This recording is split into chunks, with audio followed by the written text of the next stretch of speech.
বন্ধুরা সকলকে শুভেচ্ছা সহ স্বাগত জানাচ্ছি জীবন.com এর নতুন একটি ভিডিওতে। আপনারা দেখছেন জীবন.com, সাথে আছে আমি এস.ডি. জীবন। আছি কক্সবাজার, পিছনে দেখতে পাচ্ছেন একটা ট্যুরিস্ট জিপ। আমরা আজকে যাব কক্সবাজার থেকে হিমছড়ি, ইনানি, পাটোয়ার টেক, মানে ইনানির আরও পরে পাটোয়ার টেক। কক্সবাজারে এরকম অনেকগুলো ট্যুরিস্ট জিপ আপনারা পেয়ে যাবেন। আমরা মূলত এই ট্যুরিস্ট জিপটা ভাড়া করেছি আজকে সারা দিনের জন্য ৪,২০০ টাকায়। এই যে এলাকায় আমরা যাচ্ছি সেই এলাকাতে আপনারা সিজনে ৫,০০০, ৫,৫০০, ৬,০০০ টাকা পর্যন্ত হয়। আমার বিশেষ রিকোয়েস্ট থাকবে, এখানে কেউ কারো ভাই বোন নয়, কেউ কারো আত্মীয় স্বজন নয়। আমরা যেটা করব যে দরদাম করব, ভালো যেখানে পাবো সেখানে দেখেই নিব। এখানে অনেক পয়েন্ট রয়েছে, দরদাম করে ভালো দেখে তারপরে আপনারা গাড়ি ঠিক করবেন। তো এই যাত্রাপথে এক পাশে পাহাড়, এক পাশে সমুদ্র, ঝাউ বাগান দেখাতে দেখাতে আপনাদের নিয়ে যাব আরও কী থাকছে পুরোটা ভিডিও জুড়ে আজকে সারাদিনে জানাতে আমাদের সাথে থাকুন। চলুন তাহলে ভিডিওটি শুরু করা যাক।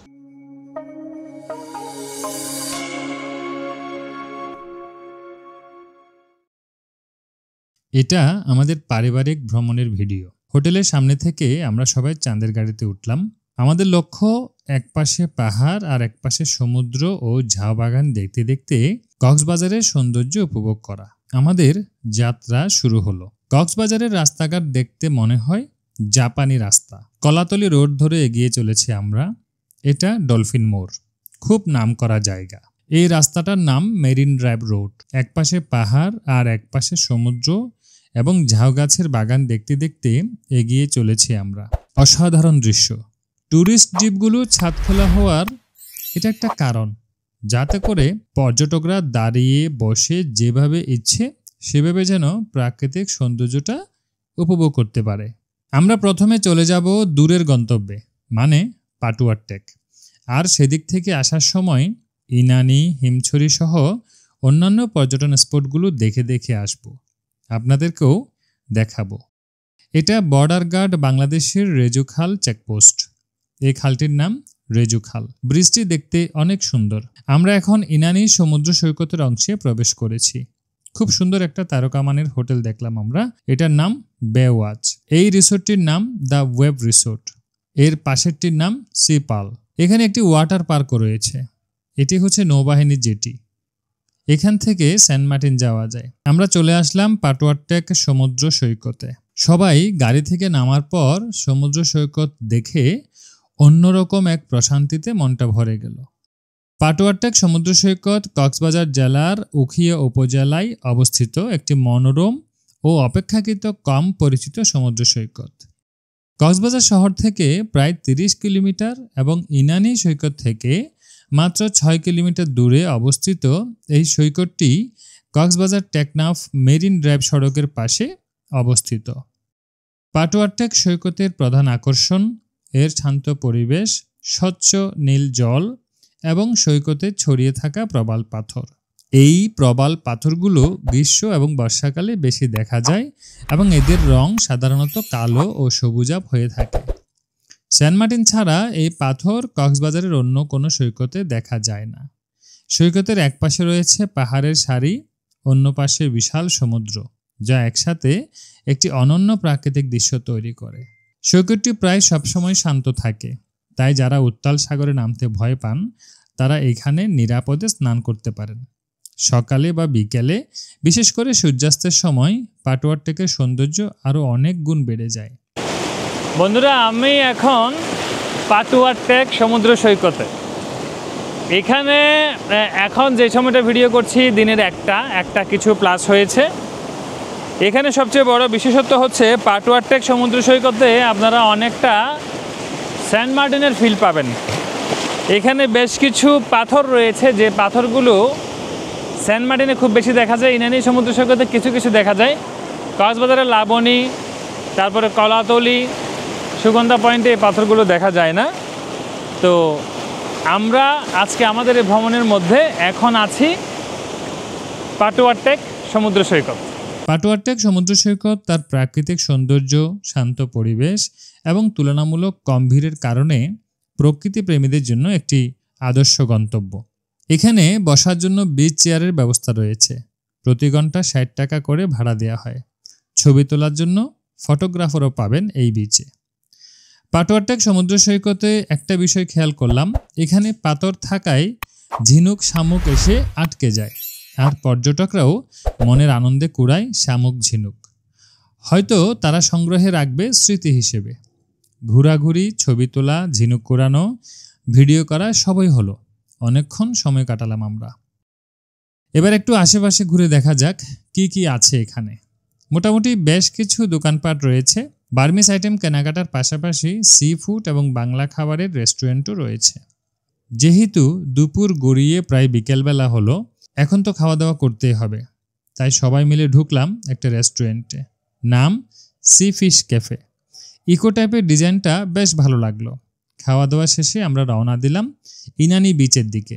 যেতে যেতে কি কি চোখে পড়ে সেটা আপনাদেরকে দেখাতে দেখাতে নিয়ে যাব। চলে আসলাম ইনানি সি পাল হোটেলের সামনে। এটার আগের নাম ছিল রয়্যাল টিউলিপ। এখানে একটা নৌবাহিনীর জেটি রয়েছে, যেখান থেকে সেন্ট মার্টিন যাওয়া যায়। বন্ধুরা, আমরা এখন ইনানি সমুদ্র সৈকতের একটু আগে, পাটুয়ারটেক থেকে পরে, মানে আমরা ফিরছি।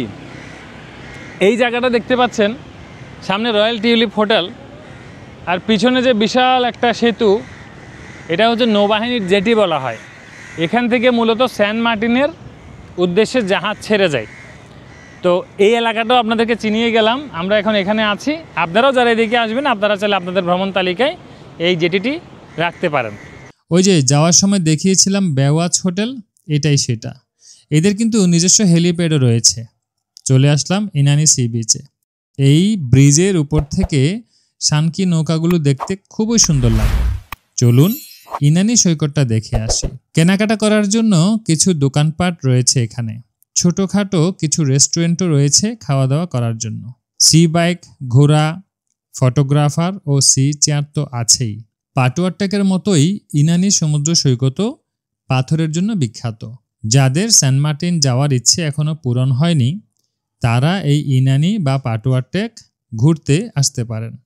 বন্ধুরা, কক্সবাজার ভ্রমণের এই সময়টাতে আমরা এখন ইনানি সমুদ্র সৈকতে, পাটুয়ারটেক পরবর্তী, নৌবাহিনীর জেটি পরবর্তী, আমরা এখন ইনানি সমুদ্র সৈকতে। এখন অলরেডি বিকাল 4টা প্রায় সময়টা।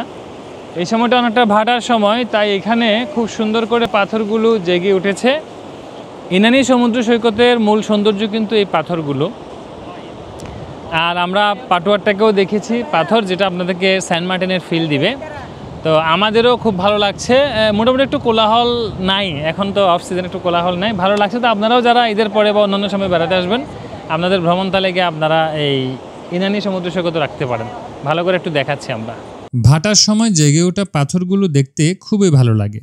এই পাথরগুলো কিন্তু কক্সবাজারের লাবণী, সুগন্ধা বা কলাতলি বিচে দেখা মিলে না। শুধুমাত্র এই কারণেই ইনানি এবং পাটুয়ারটেক সি বিচ আলাদা। ইনানি সি বিচ দেখা শেষে আমাদের যাত্রা এখন হিমছড়ির দিকে। চলুন যাওয়া যাক। চলে আসলাম হিমছড়ি, একদম পড়ন্ত বিকেল। যেহেতু পাটুয়ারটেকে খাওয়া দাওয়া করেছি, তাই ভাবলাম হিমছড়িতে একটু চা খাওয়া যাক। সবাইকে নিয়ে একটা টং দোকানে চা খেলাম। এখানে রয়েছে হিমছড়ি জাতীয় উদ্যান ও ঝর্ণা। যেহেতু সূর্যাস্তের সময়, তাই আমরা ওদিকে না গিয়ে চললাম সমুদ্রের দিকে। সূর্যাস্ত হচ্ছে ঠিকই, কিন্তু আমরা বিচে নামতে পারলাম না। রাস্তার উন্নয়ন কাজ চলমান থাকায় নামা গেল না। তবে এই দৃশ্যটা কিন্তু আমার খুব ভালো লাগে। হিমছড়ি দেখা শেষে আমরা রওনা দিলাম এবারের গন্তব্য দরিয়ানগর। আমাদের টিমের সবচেয়ে বেশি আনন্দ মনে হয় ছোটরাই করছে। তাদের আনন্দতেই তো আমাদেরও আনন্দ, তাই না? চলে আসলাম দরিয়ানগর। দরিয়ানগরে রয়েছে প্রকৃতি ও পর্যটন কেন্দ্র। এটি মূলত একটি ইকো পার্ক। এখানে রয়েছে একটি গুহা, একটি প্রাকৃতিক ঝর্ণা ও রয়েছে একটি উঁচু পাহাড়, যেখান থেকে সাগরের ভিউটা দেখতে দারুণ লাগে। জনপ্রতি 40 টাকা করে টিকিট কেটে প্রবেশ করতে হয়। যেহেতু এখন সন্ধ্যা হয়ে গেল, তাই আমরা প্রবেশ করলাম না। তবে এই পার্ক নিয়ে আমাদের চ্যানেলে আলাদা ভিডিও আছে, চাইলে দেখে নিতে পারেন। এই অংশে একটা প্যারাসেলিং পয়েন্ট আছে, প্যারাসেলিং করা যায়। কক্সবাজারের সৌন্দর্য দেখতে দেখতে কখন যে বেলা গড়িয়ে সন্ধ্যা হয়ে গেল বুঝতেই পারেনি। ঘোরাঘুরি শেষে এবার আমাদের ফেরার পালা। বন্ধুরা, আশা করছি আমাদের এই ভিডিওটি আপনাদের ভালো লেগেছে। যদি ভালো লাগে তাহলে একটি লাইক করবেন, কমেন্ট করবেন এবং সেই সাথে শেয়ার করে দিবেন, যাতে করে আপনার বন্ধুবান্ধবরা জানতে পারে কক্সবাজার সম্পর্কে, জানতে পারে জীবন.com সম্পর্কে। আজ তাহলে এখানেই শেষ করছি।